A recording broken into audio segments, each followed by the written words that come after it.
I welcome you all for this presentation. In this presentation, we are going to discuss about multiple encryption and modes of operations. This is the overview of this presentation. There is introduction about multiple encryption process, then double data encryption standard, triple DES, then electronic code book, cipher blockchaining, cipher feedback, output feedback, counter, then feedback characteristics, followed by summary of this presentation. So first is multiple encryption and data encryption standard. In the last classes, we have discussed about data encryption standard and advanced encryption standard. What is the need for going in for this data encryption standard as well as advanced encryption standard. So before the invention of this advanced encryption standard, people used multiple encryption process, that is multiple encryption of the data encryption standard. We all know the encryption standard is vulnerable to some theoretical attacks as well as some exhaustive key search attacks. So only after that a call for papers was there by the National Institute of Standards and Technology. There only 5 algorithms were selected and AES was one among that algorithms. It was named at that time as Reginder. Okay, and in order to provide an alternative for data encryption standard only, this AES was proposed. And in between, that is before the invention of AES and after the invention of data encryption standard, in between multiple encryption processes are in that is they used double encryption of data encryption standard and triple encryption of this data encryption standard. But now also this triple DES is in use in some of the internet applications. Later on we will see that. So how this double encryption process is working means two data encryption encrypts are performed on each block. That is here how we are getting the cipher in the sense C equal to, that is ciphertext equal to E of K2. Here we are using two keys, that is K1 as well as K2. K2 E of K2 into E of E1 of P. So if we expand this, we are getting as E of K2 comma E of K1 comma P. So first we are performing encryption with respect to K1 and the plain text P. Then we are performing the encryption using this K2 and the whatever the result of E of K1 comma P. So that we are getting the ciphertext. Then how we are doing the reverse process, that is how we are performing decryption in the sense P equal to D of K1 comma D of K2 comma C. D means decryption of K2 comma ciphertext first we are performing. Then whatever the result obtained using D of K2 comma C, that and the K1 is applied to the decryption process so that we are getting the plain text. So here this double data encryption standard is vulnerable to meet in the middle attack. Meet in the middle attack in the sense first we are performing one set of operations in one side and we are performing other set of operation in the other side. In between that double data encryption standard is vulnerable to some attack. That attack only we are calling it as meet in the middle attack. And this double encryption standard is vulnerable to known plain text attack. So only people proposed this triple DES. So here in triple DES also two versions are there, triple DES with 2 keys and triple DES with 3 keys. First let us see the triple DES with 2 keys and how this triple DES works in the sense we are using 3 encryptions with 3 distinct keys. But in the with the triple DES with the 2 keys, how we are using is 2 keys with encryption E, D and E sequence we are using. That is E equal to E of K1 into D of K2 of E of K1 into P. So for the decryption process we are using the key K2, then E of K1 both sides we are using the key K1. So K1 and K2 two keys are used in this triple DES with 2 keys. Always how triple DES is performed in the sense encryption, decryption, encryption. This sequence only we have to follow.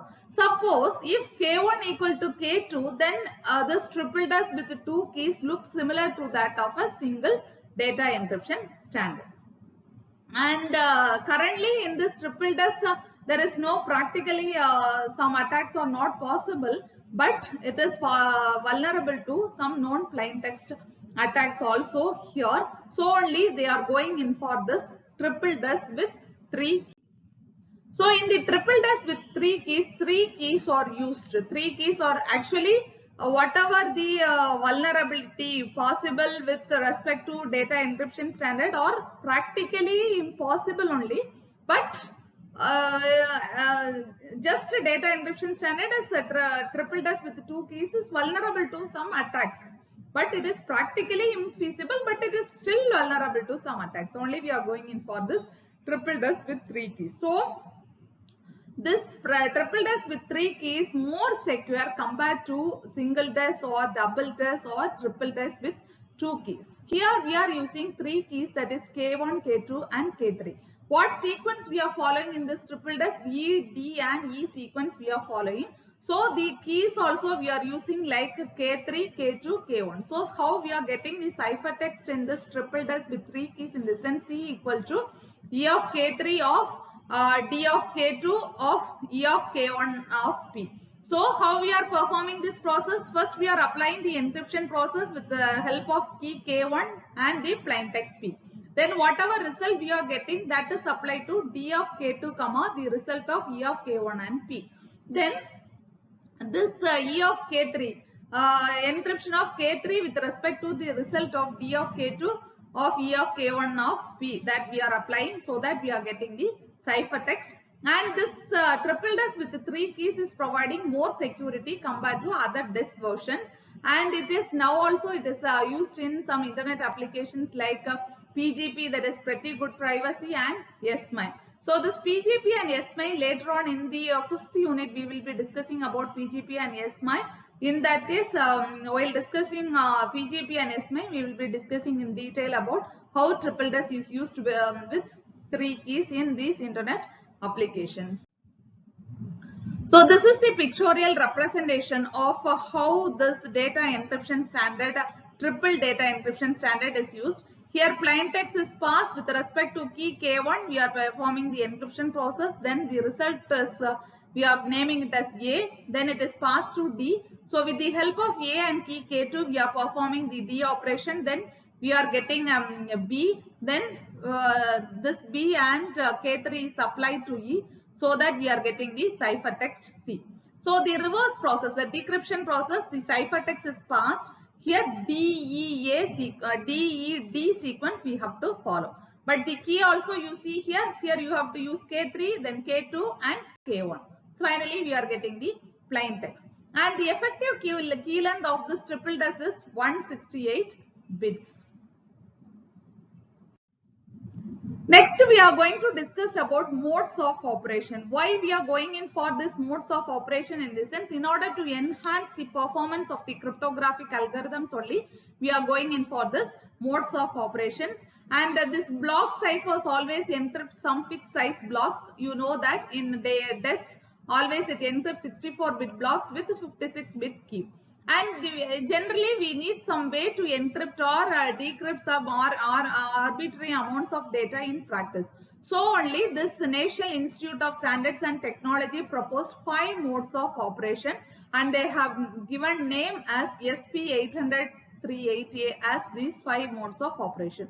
And these 5 modes include block cipher modes of operation as well as stream cipher modes of operation. 2 modes of operation are coming under block cipher modes of operation, and 3 modes of operation are coming under stream cipher modes of operation. And these modes of operation is applied to a variety of applications, and we can use any block cipher for performing this encryption as well as decryption. That is, here in this modes of operation, we are having encrypt block as well as the decrypt block. So in the encrypt block as well as decrypt block, whatever algorithm you want, you can use. Whether you can use AES or DES or any other algorithms, you can use for encryption as well as decryption purpose. But in order to enhance the performance or in order to enhance the security of the cryptographic algorithms, the National Institute of Standard provides this 5 modes of operation. So we have to know about these modes of operations. First one is the electronic code book. Electronic code book in the sense the code book. So here some value, block of value is substituted, like a code book, some block of values is substituted here, so only the name code book. And here the message is broken into independent blocks which are encrypted. Here each and every block, whatever blocks we are using, each and every block are independent of each other. So the one operation we are performing in one block, the same operation only we are performing in other block, but the result of one block is not passed on to the next block. So each and every blocks are working independently in this electronic code book modes of operation. This is a block cipher modes of operation. And here each block is encoded independently of the other blocks, and the formula to find out that is converting this plain text to cipher text is Ci equal to Ek of Pi. K is used, encryption process, any encryption algorithm you can use, that we are getting the cipher text. And mainly this electronic code book is used for secure transmission of some single values. There only we are using this electronic code book. Let us see the graphical representation or block schematic of this electronic code book. Here you see, I already told you that each and every block works independently. So here you see P1 plain text with the help of key K, it is performing encryption process and we are getting a cipher text. Then P2, P3, likewise it goes on. For decryption also the same thing is happening. C1, the decryption with the help of key is happening, we are getting a P1. So each and every block are performing the operations independently in this electronic code book. And here disadvantages and limitations of this electronic code book is message repetitions may be shown in this cipher text. Say for example, if in the P1 as well as in the P10th block the input, that plain text is same, means we are getting the same cipher text only here.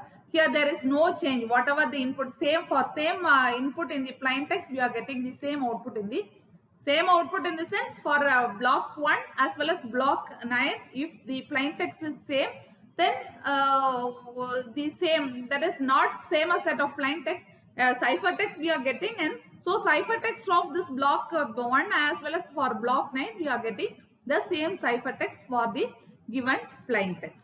So here there is no change because each and every block are working independently and the same encryption algorithm is applied for each and every block, so that we are getting the same answer. And weakness is due to the encrypted message blocks being independent. So this itself is the weakness of this electronic code block, and this electronic code block is mainly used to send few blocks of data. In such cases only we use this electronic code book modes of operation. Next modes of operation is cipher block chaining. This cipher block chaining, from the name itself we know some chain in the sense some chain relationship is there. One block, the result of one block is passed on to the next block, likewise it goes on. So each and every block are dependent on the previous block, that is cipher block chaining. Here message is broken into blocks and linked together in encryption process. Blocks are linked together in this encryption process, that is each previous block, cipher block is chained with the current plain text block, hence the name cipher block chaining. And here in order to give a chaining process we need an initial vector to start the process, because one block is depending on the previous block. So in order to start the process we need a initialization vector. The initial vector is needed.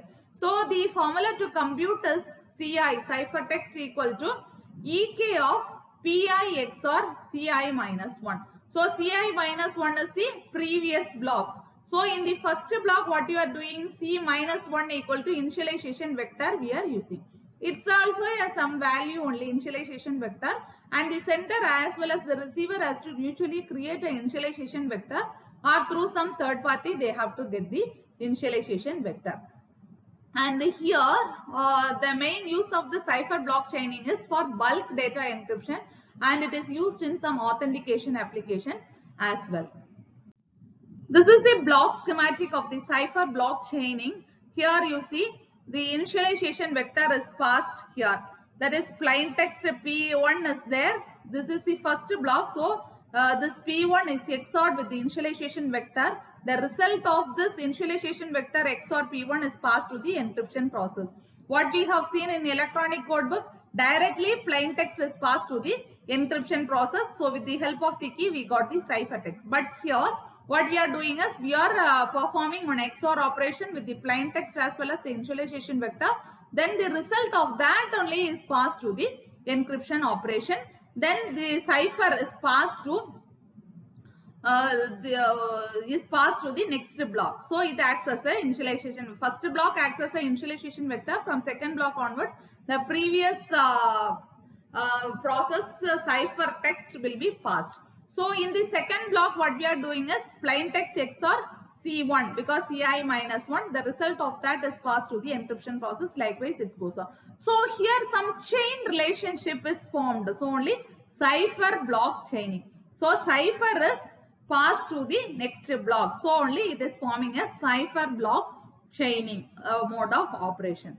So input to the encryption algorithm is the XOR of the current plain text block and the preceding ciphertext block. Here we are repeating the pattern of 64 bits are not exposed here, because why the repeating patterns of 64 bits are not exposed? Because it is depending on the previous ciphertext. It is not working independently.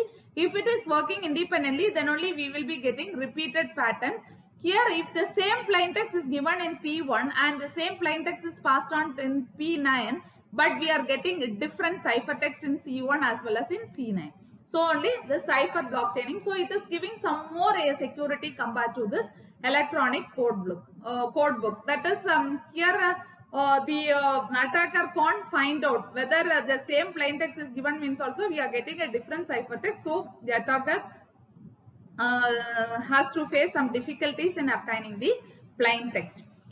So this is the formula to compute the cipher block chaining, that is Ci equal to Ek of Ci minus 1 XOR Pi. Then so first we are having the initialization vector XOR with the P1 is passed on to the encryption process. Later on we are using the previous blocks ciphertext is XOR with the PA. Likewise it goes on the decryption process also. You are performing like this and you are getting the plain text.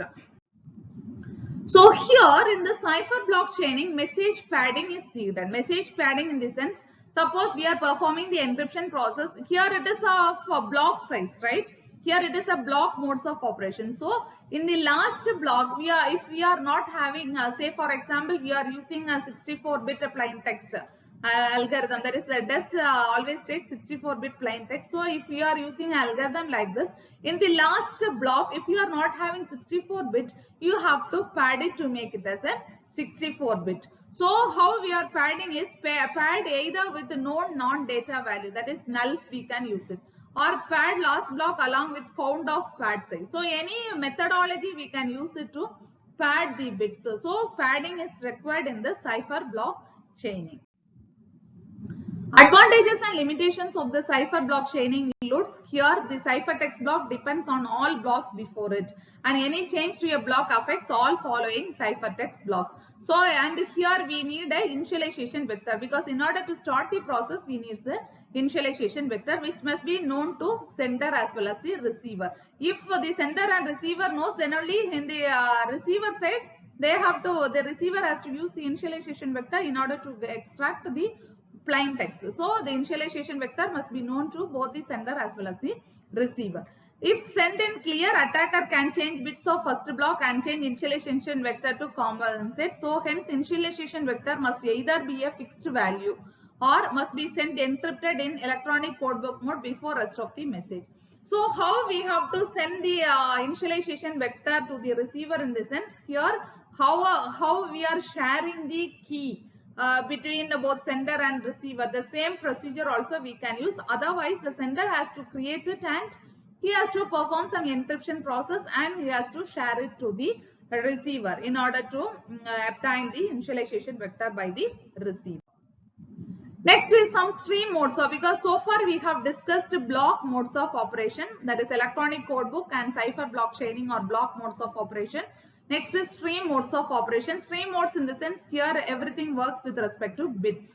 So here block modes encrypt entire block there, may need to operate on smaller units, and here what we are needed is mainly it is used for real-time data, and here we have to convert the block cipher into a stream cipher, then only this stream modes of operation will be working with respect to the given input. So if we are having a block, then we have to convert it into a stream cipher, then only we have to use this modes of operation, that is cipher feedback mode, output feedback mode and counter mode are there. Here we are using a block cipher as a form of pseudo random number generator. And first one is the cipher feedback mode. Cipher feedback modes of operation, in the sense here this is similar to that of cipher block chaining only. So that is the output of the first cipher block is passed to the next block. So here what is feedback to the next block, in this sense cipher, whatever the cipher obtained in the first that is passed on to the second. So here message is treated as stream of bits and added to the output of the block cipher, and the result is feedback for the next stage. So only cipher feedback. If the cipher is feedback to the next stage, the name cipher feedback. And if the output is feedback to the next stage, the output feedback. So next modes of operation we will be discussing is output feedback. Here cipher is passed on to the next block. And here some standards are allowed, that is how many bits how many bit operation we are performing, 1 bit or 8 bit or 64 bit or 128 bit. So different bit sizes we are using. So based on that, the cipher feedback operations name is also varying, like CFB1 if 1 bit is used, CFB8 8 bits are used, CFB 64 bits are used. So generally in most of the applications we will be using 64 bit as well as 128 bits, and this 64 bit and 128 bits only providing more efficiency compared to the 1/8 like the others and all. Okay. So here the formula to compute is Ci equal to Pi XOR Ek of Ci minus 1. Here also we need a initialization vector. Initial vector is required, and mainly the cipher feedback mode is used in some stream data encryption as well as some authentication techniques. This is the pictorial representation of the cipher feedback mode. Here I already told you, here initialization vector is passed with the help of the key k, it is encrypted, then it is passed to the next block. Here we are only selecting yes bits. The result of encryption process, we are just selecting the yes bits, and the remaining bits are discarded. B minus yes bits are discarded, and this yes bits are XORed with the plain text P1. Suppose we are having a plain text P1, because here we are operating with respect to streams, right? 8 bit, 64 bit, 128 bit streams we are using. So whatever the size of the plain text yes bits, the same only we are selecting from the result of the encryption process. Those are XORed and we are getting the cipher text. This cipher is feedback to the next input. So instead of the initialization vector, in the next what we are giving is, we are just passing the cipher, that yes bits alone we are performing, just appending the yes bits there, and we are performing a shift operation there. Then the result is that is the whatever the data in that shift register, that is applied to the encryption process with the help of the key k. Then again we are selecting the yes bits, we are discarding the remaining b minus yes bits. Likewise it goes on. Here cipher is feedback to the next stage. So only here name cipher feedback, and here we are using only stream of bits, bit operation only possible here. We are not using any blocks here. Here we are performing stream of bits only. So advantages and limitations of the cipher feedback includes, so here we are performing bits operation, so appropriate when data arrives in bits or bytes. If it is arriving in bytes means also we have to perform bit by bit operation only, and it is the most common stream mode. And limitation is need to stall while do block encryption after every n minutes, n bits. Note that the block cipher is used in encryption mode at both ends. Here in both the ends encryption mode is only used, and errors propagate for several blocks after the error. That is, in any one of the block we are getting an error, that error is propagated to the subsequent blocks also. Why the error is propagated? Because we are passing the result of cipher to the next block. So if in one particular block some error occur means, the same error is propagated, and it is very difficult to find whether the error error has occurred, and from where on the error is propagating. That is very difficult to find out in this cipher feedback mode. Next is the output feedback mode. This is similar to cipher feedback mode, but here we are passing on the output. Output of the encryption process is passed to the next block. Here also message is treated as stream of bits only. Output of cipher is added to the message. Then output is then fed back. Solely the name output feedback mode, and feedback is independent of message. Here feedback is independent of message. Why feedback is independent of message? In the sense, here we are passing the output of the encryption process only, not the output of the message. Output of the message is the cipher. Cipher we are not passing. Here we are passing the output of the encryption process. So how we are computing is OI. Output we are computing before in advance we are computing, that is OI equal to EK of OI minus 1. Here also we need the initialization vector to start the process. Then Ci equal to Pi XOR OI. Then the first process is the initialization vector. So here mainly this output feedback mode is used in stream encryption process on noisy channels. This is the output feedback mode, the block schematic. Here nonce is provided. Nonce in the sense it is one time value only. It is just like a one time pad value or key. One time key. Likewise, nonce means one time, that is the nonce may be a timestamp or some counter, anything it may be, but each and every time we have to create a new thing, new value, that is called as nonce. And the nonce, with the help of the key K, it is encrypted, and the output of this encryption process is passed on to the next block. There this output is only acting as a nonce there. So each and every time we are getting different messages, and then the result of the encryption process is XORed with the plain text to get the cipher text. Here the message is independent of whatever we are feedbacking, that is output, because here in the first block what we are doing is we are performing encryption process with respect to the nonce as well as the key, not with respect to the plain text. So it is independent of the message. So advantages and limitations of this output feedback mode are: it needs an initialization vector which is unique for each use, and if ever reuse, attacker can recover the outputs. So suppose the main advantage is if you are not reusing, then it is providing more security. Suppose if you are reusing the initialization vector, it is vulnerable to some attacks, because the attacker can easily recover the outputs. And here bit errors do not propagate. Why bit errors do not propagate? In the sense, here we are just passing the output of the encryption process, not the output of the plain text we are passing. So here bit errors do not propagate, and more vulnerable to message stream modification. And sender and receiver must remain in sync. Why the sender and receiver has to be in sync? In the sense, here we are passing the output, so we have to know, that is the nonce value. If you for the second block, if you are providing a nonce of the first block, it will be going wrong enough. So always the sender and receiver has to be in sync, and it is the nonce may be a timestamp or some counter value, anything we can give. So each and every time we are getting a different nonce value. We are using the different nonce value. So always this is for the first block of data, or this is for the second block of data. Likewise, the sender and receiver has to be in a proper synchronization process, so that they can avoid some error in this process. And here it use with full block feedback only it is used. That is, subsequent research has shown that only full block feedback, that is CFB 64 should ever be used.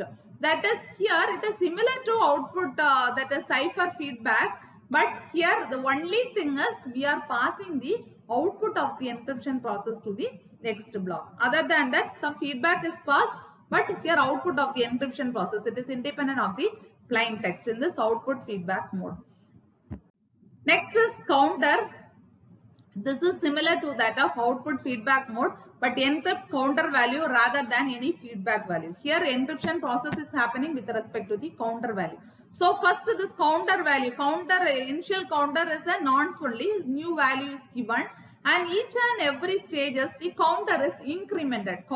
So incremented, the value, nonce value is incremented in each and every that is then the subsequent changes, that is counter, and must have a different key and counter value for every plain text block. That is this counter is providing more security compared to the output feedback mode as well as the cipher feedback mode. The reason is each and every time different counters or key values are used. If we are using the same key value, then it is also vulnerable to some attacks.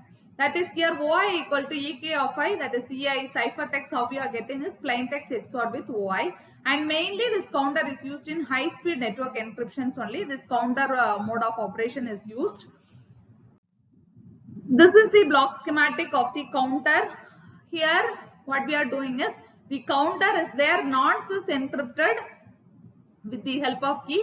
Here counter is encrypted. The difference is this counter is also a nonce only, first counter, but in the next stages and all it is incremented, the value is incremented. But there we are generating for one block, first we created a nonce, then the result of the encryption is process is passed on to the next encryption process. But here each and every stage we are having a different count. But first a nonce is created and the counter value is incremented in each and every counter. So counter value is incremented with this sense +1, I ++, or I equal to I +2. Anything we can give it. Then we are performing the operation. And here each block is not dependent on the previous block, but the feedback what we are getting is the feedback here in this sense, first counter value is depend on the coming counter value. So there may be some feedback characteristics here, but we are not just passing any the result output or any cipher fed back to the next stages and all, but always it depends on the initial counter value, because from that only some slight changes are happening in the coming counters, because it is incremented in the coming counters. So with increment in the sense +1 or +2 or +5, likewise some increments happen in the coming blocks and all subsequent blocks. So the advantages and limitations of this counter include it is efficient compared to the other modes of operation, because here we can perform some parallel encryptions are possible in this counter. Because in the beginning itself, if you are telling that the increment value is I is always incremented by 2 or I is always incremented by 1, in the sense parallel operations we can perform. Say for example, counter 1 value is some 1024, means this counter 2 values 1025, 1026. So from the beginning itself we know that the counter is incremented with respect to 1, 2, like that. So we can give some parallel computations is possible in this counter mode of operation.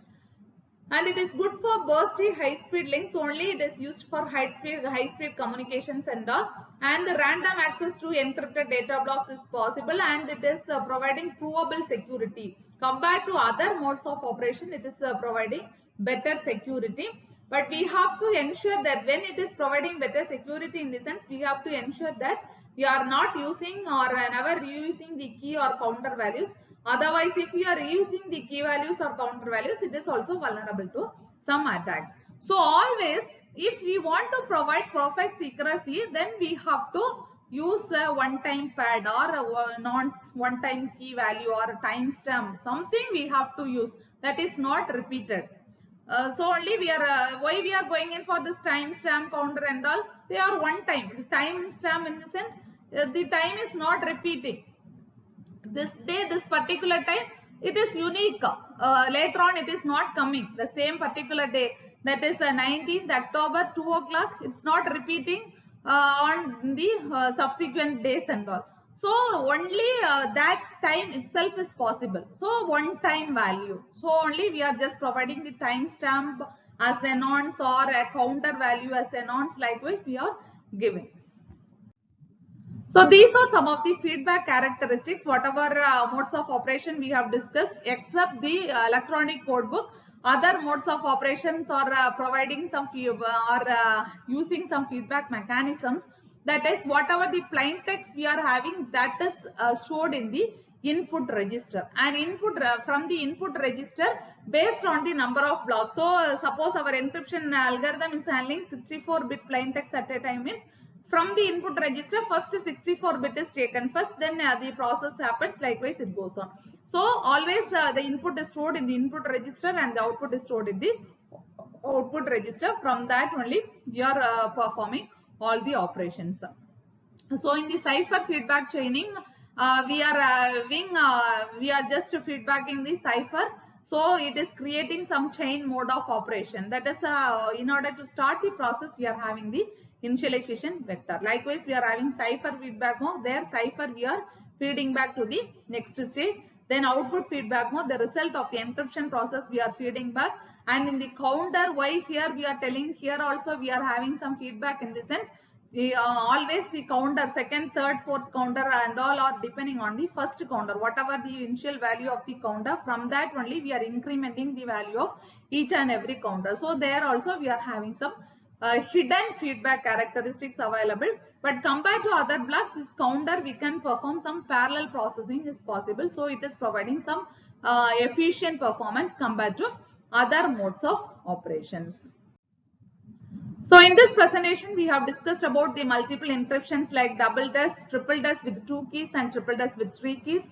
Then 2 cipher block cipher modes of operation, that is electronic codebook, cipher and cipher block chaining.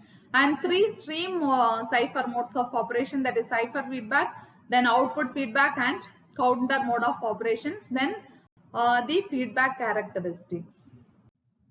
Thank you.